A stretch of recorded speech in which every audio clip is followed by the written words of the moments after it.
کہ رسول اللہ نے جیسے فرمایا کہ الحسن والحسین شہید شباب اہل الجنہ، کہ امام حسن و حسین جنت کے جوانوں کے سردار ہے، ویسے ہم نے سنا ہے کہ رسول اللہ نے کہا ہے کہ پہلے اور دوسرے خلیفہ جو ہے وہ جنت کے بوڑھوں کے سردار ہے۔ اب یہاں پر امام نے بتا دیا کہ کیا تم نے یہ نہیں سنا، رسول اللہ نے کہا تھا کہ جنت میں بوڑھے نہیں جائیں گے، جنت میں اگر جو بوڑھا ہو کر اس دنیا سے جائے گا وہ بھی جب جنت میں جائے گا تو جوان ہو جائے گا، پھر جنت میں جائے گا۔ تو جنت میں جب بوڑھے ہوں گے ہی نہیں تو بوڑھوں کے سردار کی کیا ضرورت ہے، یہ کہہ کر امام نے اسے خاموش کر دیا۔ اب دیکھیں یہاں پر پھر امام نے ایک جملہ بتایا، کون سا جملہ تھا؟ امام نے کہا کہ یہ ساری روایت جو ہے وہ بنی امیہ کی گڑی ہوئی ہے، بنی امیہ نے اسے پیدا کی ہے، بنی امیہ نے اسے گڑا ہے۔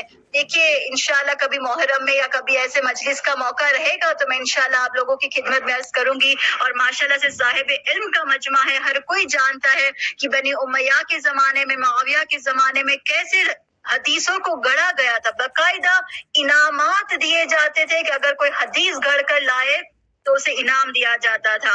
تو یہ پھر امام نے واضح کر دیا کہ یہ ساری حدیثیں جو روایت ہے جو بنی امیہ کے زمانے میں گڑی ہوئی ہے، لہٰذا آئیے ہم دعا کرتے ہیں کہ خدا آج کے زمانے کے دشمنوں کی بھی نیست و نابود کر دے، مظلوم جہاں جہاں پر بھی ہے، بالخصوص فلسطین والوں کے لیے دعا مانگیں گے، پروردگار تو اپنے حفظ و امان میں رکھنا، فلسطین والوں کو تو آزاد کر دے، پروردگار تو تمام ظالموں کو نیست و نابود کر دے، پرچم اسلام کو سر بلند فرما۔ دعاؤں کی قبولیت کے لیے بآواز بلند صلوات اللہم صلی علی محمد وعلی محمد وعجل فرجہ۔ اور امام کی زندگی کے حوالے سے دیکھیے اور بھی سوالات ہیں، لیکن انشاءاللہ پھر کبھی موقع رہا تو بیان کروں گی، کیونکہ مجھے ابھی آپ کے سامنے ایک حدیث بیان کرنی ہے۔ امام کی زندگی سے ایک تحفہ لے کر جائے۔ دیکھیے امام کی زندگی ہمارے لیے راہ عمل ہے، نمونۂ عمل ہے کہ ہمیں چاہیے کہ اس پر عمل کرے۔ تو امام کی ایک چھوٹی سی حدیث، ایک ہی حدیث کیوں نہ ہو، لیکن آج یہ امام کے دسترخوان سے لے کر جائے، اس پر ہم سب کوشش کریں کہ ہم اس پر عمل کریں، اور اگر عمل کریں گے تو یقیناً امام جب زمانے کے امام ظہور کریں گے تو ہم ان کی نصرت کے لیے سب سے پہلے حاضر ہو جائیں گے۔ آئیے امام کی جو حدیث ہے، امام کی حدیث امام بیان فرماتے ہیں کہ 3 چیزیں جو ہے وہ تمہیں خدا کی خوشنودی سے، خدا سے نزدیک کر دیتی ہے۔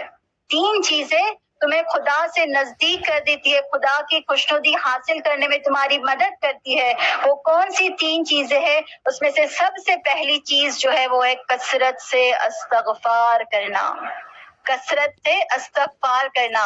اور ماہ رجب کا مہینہ ہم سب جانتے ہیں، رجب اللہ کا مہینہ ہے، شعبان جو ہے وہ رسول اللہ کا مہینہ ہے، اور ماہ رمضان جو ہے وہ امت کا مہینہ ہے۔ اور ایک روایت میں علماء یہ بیان کرتے ہیں کہ ایک روایت میں یہ ملتا ہے کہ مولا علی امیر المومنین علیہ السلام جب روزے رکھتے تھے ماہ رجب میں تو یہ کہتے تھے کہ یہ میرا مہینہ ہے۔ تو اگر دیکھیں تو ماہ رجب جو ہے وہ ولی اللہ یعنی اللہ کے ولی کا مہینہ ہے، ماہ شعبان جو ہے وہ رسول اللہ کا مہینہ ہے، اور رجب ماہ رمضان جو ہے وہ شہر اللہ ہے، اللہ کا مہینہ ہے۔ معلوم چلا جیسے رجب کو حاصل کیے بغیر شعبان میں نہیں جا سکتے، شعبان کے بغیر رمضان تک نہیں پہنچ سکتے، ویسے ہی جب تک علی کی ولایت کو نہیں مانو گے رسول تک نہیں پہنچ سکو گے، رسول کو نہیں مانو گے جب تک اللہ تک نہیں پہنچ سکو گے۔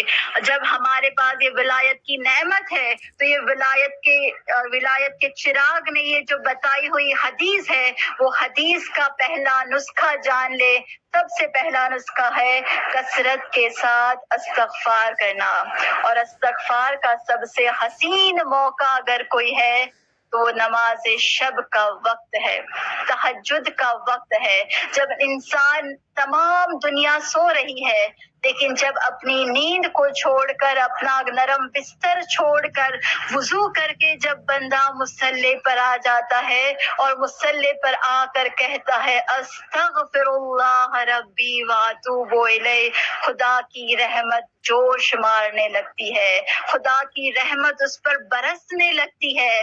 کثرت سے استغفار انسان کو خدا سے نزدیک کر دیتا ہے، انسان کو خدا کی خوشنودی دلا سکتا ہے، اور یہ ماہ رجب کا مہینہ استغفار کا مہینہ ہے۔ ہر کوئی جانتا ہے کہ ماہ رجب میں ہمیں زیادہ سے زیادہ اکثر ذکر کیا کرنا ہے؟ استغفر اللہ و اسألہ التوبہ۔ پروردگار ہم تیرے سامنے شرمندہ ہے، ہمارے گناہوں سے شرمندہ ہے پروردگار، تو ہمارے والدین کے، ہمارے مرحومین کے گناہان کبیرہ اور صغیرہ کو تو معاف کر دینا۔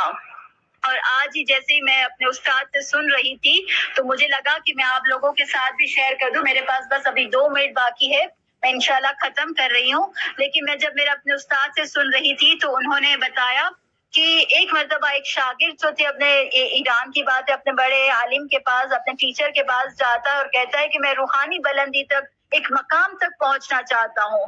تو ٹیچر نے جو ہے وہ پوچھا کہ تم صبح کتنے بجے اٹھتے ہو؟ کہا میں فجر سے آدھا گھنٹہ اٹھ کر نماز شب پڑھتا ہوں۔ کہا آدھے گھنٹہ پہلے اٹھتے ہو، تم بلندی تک، تم نے جو مقام چاہیے وہ مقام تک تم نہیں پہنچ سکو گے۔ کہا کتنے جلدی اٹھنا چاہیے؟ کہا اگر گرمی کا موسم ہے، گرمی میں رات جو ہوتی ہے وہ چھوٹی ہوتی ہے، تو گرمی میں 2 گھنٹہ پہلے اٹھ کر خدا کی عبادت کیا کرو، اور سردیوں میں جب رات جو ہے وہ بڑی ہوتی ہے تو اس میں 4 گھنٹے پہلے اٹھ کر خدا کی عبادت کیا کرو، تو تم بلندی تک، مقام تک پہنچ سکو گے۔ تو بھلے ہم اتنا جلدی نہ صحیح، لیکن کوشش کرے کہ ہم جتنا ہو سکے فجر سے پہلے جلدی اٹھے، اور جلدی اٹھ کر خدا سے استغفار کرے، خدا سے راز و نیاز کرے، خدا سے بات کرے، خدا سے گفتگو کرے اور خدا سے نزدیک ہو جائے۔ اس کے بعد امام نے کہا دوسری چیز جو ہمیں خدا سے نزدیک کرتی ہے وہ ہے تمہارا نرم رویہ، تمہارا سافٹ نیچر۔ انسان کو چاہیے کہ دوسروں کے ساتھ بڑی مٹھاس کے ساتھ بات کرے۔ ماشاءاللہ سے صاحب علم اور صاحب عمل والا مجمع ہے، میں ہر کسی کو تو نہیں جانتی، لیکن ہاں میرا دل یہ ضرور کہتا ہے کہ ہر کوئی ایسا ہی ہوگا، نرم رویہ رکھتا ہوگا۔ لیکن یہی چیز دیکھیں، ایک ہوتا ہے مفاتیح الجنان، جنت میں جانے کی چابی، اور ایک ہوتا ہے مفاتیح الحیات یعنی دنیا، ایک حقوق اللہ، ایک حقوق العباد۔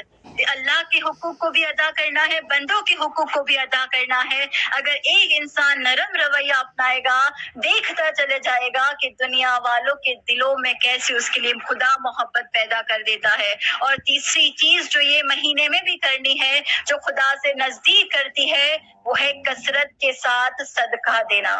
کثرت کے ساتھ صدقہ دینا۔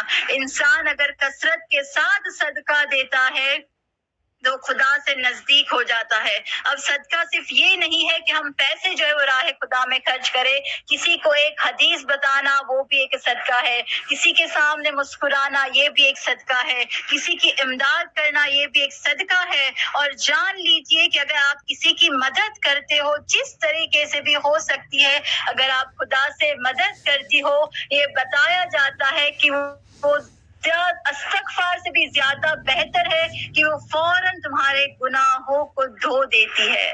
اگر آپ کسی کی مدد کرتے ہو تو فوراً آپ کے گناہ جو ہوتے ہیں وہ دھو جاتے ہیں، اسے خداوند عالم صاف کر دیتا ہے۔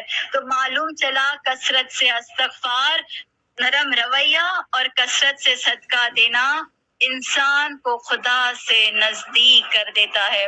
آئیے دعاؤں کے لیے ہاتھوں کو بلند کرے کہ پروردگار پروردگار پروردگار ہم سب کی جانب سے اس جشن کو قبول فرمانا، ہمارے گناہان کبیرہ اور صغیرہ کو اس جشن کے صدقے میں، آج کے اس بابرکت مولود کے صدقے میں، اس بابرکت وجود کے صدقے میں ہمارے گناہان کبیرہ اور صغیرہ کو معاف کر دینا۔ آمین۔ پروردگار ہم سب کو ایسی توفیق دے کہ ہم ماہ رجب، ماہ شعبان اور ماہ رمضان جو یہ عظیم مہینے ہمارے درمیان آ رہے ہیں، پروردگار ہمیں توفیق دے کہ ہم اس میں زیادہ سے زیادہ عبادت کر کے تیری خوشنودی حاصل کرے۔ پروردگار ہمارے اور ہمارے بچوں کے ایمان کو تو مرتے دم تک سلامت رکھنا، ہماری قیامت تک آنے والی نسلوں میں ولایت علی کو قائم و دائم رکھنا۔ پروردگار اس جشن کے صدقے میں دعا مانگتے ہیں زمانے کے امام وارث امام محمد تقی وارث زہرا یوسف زہرا کے ظہور میں تعجیل فرما، ان کی پہلی آواز پر ہم سب کو لبیک کہنے کی نیک توفیق عنایت فرما، ہمارے زمانے کے امام کو ہم سے راضی و خوشنود فرما، جو بھی بیمار ہے آج کے اس بابرکت وجود کے صدقے میں تمام بیماروں کو شفائے کامل و عاجل عطا فرما، جو بھی بے روزگار ہے پروردگار آج کے اس مولود کے صدقے میں اسے حلال وسعت اور برکت والے رزق عنایت فرما۔ پروردگار تجھ سے التجا کرتے ہیں، تجھ سے دعا مانگتے ہیں، پروردگار ہم سب کو جلد سے جلد بار بار چہاردہ معصومین کی زیارت نصیب فرما۔